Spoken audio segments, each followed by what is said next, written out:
All right, let's jump right into this explainer. Look, if you're a law student with ADHD, you probably already know that the traditional path, yeah, it feels like it was built for a completely different kind of brain.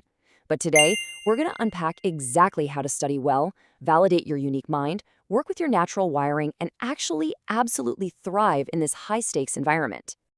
Now, check out this number, 12%. That's the chunk of law students who self-report a disability according to a recent law school admissions council survey.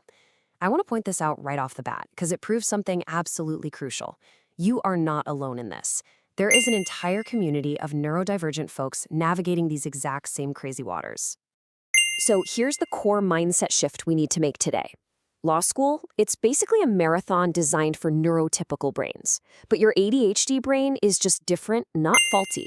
Actually, as clinical experts point out, you bring some pretty incredible assets to the table. We're talking creative pattern recognition, lightning-fast adaptability, and really intense empathy.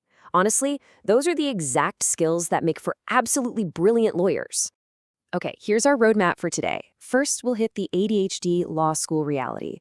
Then, why you should ignore traditional study advice. Next, managing time and focus, followed by essential tools and hacks. And finally, we'll wrap up with the bar exam reality check. Just laying it all out to keep us on track. All right, part one, the ADHD law school reality, working with your brain, not against it. Let's see how the intense demands of law school collide with the ADHD brain. Law school is, well, it's a total pressure cooker. You're expected to somehow self-motivate to read hundreds of pages of super dense case law, survive the sheer panic of the Socratic method, and then literally rest your entire grade on one single high-stakes exam. Obviously, that puts a massive strain on executive functioning and working memory. But wait, here is your secret weapon, your natural hyperfocus. On a brutal issue spotter exam, your ability to dive deep into the facts and manage a crisis gives you an unbelievable edge over everyone else. Moving on to part two. Ignore traditional study advice.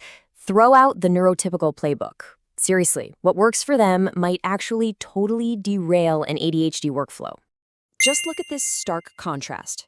Traditional advice, it tells you to read every archaic case 3 times, meticulously brief them, and sit in a dead silent library until you lose your mind. But successful law students with ADHD, they say toss that playbook right out the window. Instead, read case summaries first, like Quimby or Westlaw, so your brain actually gets why the case matters before you drown in the dense text. If outlining isn't your thing, just use commercial outlines. And if silence is deafening, go hit up a busy cafe or a pub. You've got to do what works for you. Because let's face it, staring at a textbook for hours is absolute kryptonite for ADHD. You have to shift to active learning. Try alternating reading silently with reading out loud, just to break up the monotony. Or, here's a great tip from a successful law student, try explaining the material like a movie plot to a non-law friend. Trust me, their confused questions will immediately highlight the gaps in your knowledge. Another genius hack? Work backward. Read old example bar essays so your brain can see the big picture and how all the legal puzzle pieces actually snap together. Okay, section 3, managing time and focus, hacking executive function. Let's break down exactly how to handle that massive mountain of work without totally burning out.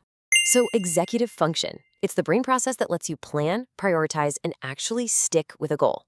But ADHD often brings along this fun little thing called time blindness.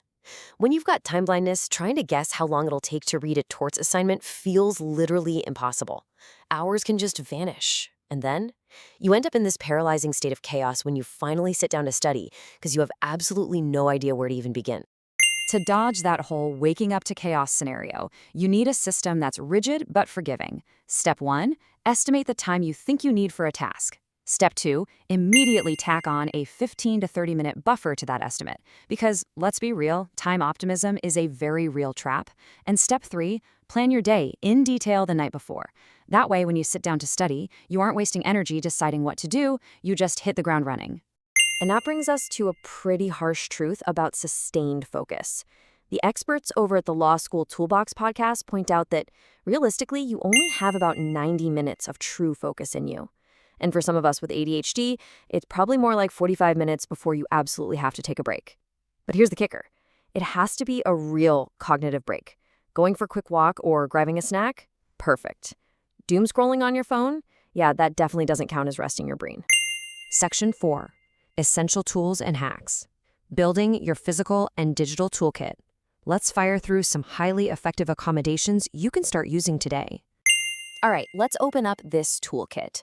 On the digital side, voice dictation software like VoIP can massively cut down the cognitive load when you're drafting papers. Using Westlaw headnotes, that cuts right through the research noise so you aren't just wandering aimlessly. Definitely invest in some noise-canceling headphones and try the Pomodoro method, like 45 minutes on, 5 to 10 minutes off, to structure that focus. Now, physically, grab a slinky or an acupressure ring while you study, or honestly, just try standing or pacing around. Doing two things at once actually gives your brain the dual stimulation it craves to finally absorb all that dense material. I want to start wrapping things up with this awesome quote I saw from a practicing attorney on a law school forum. From one ADHD in the legal community to another, you've got this. Always remember, having ADHD doesn't mean you're unqualified, and it certainly doesn't mean you're unintelligent. It just means you have to build study systems that actually work for you, instead of torturing yourself trying to fit into systems that don't. The truth is, the legal profession desperately needs your unique perspective, your intense empathy, and that amazing out-of-the-box problem-solving you bring. So, as you apply these study tools to absolutely crush your readings and exams, I want to leave you with this question. How will you use your incredibly neurodivergent strengths to disrupt the legal field and fight for your future clients? Keep experimenting, trust your brain, and go show them exactly what you can do.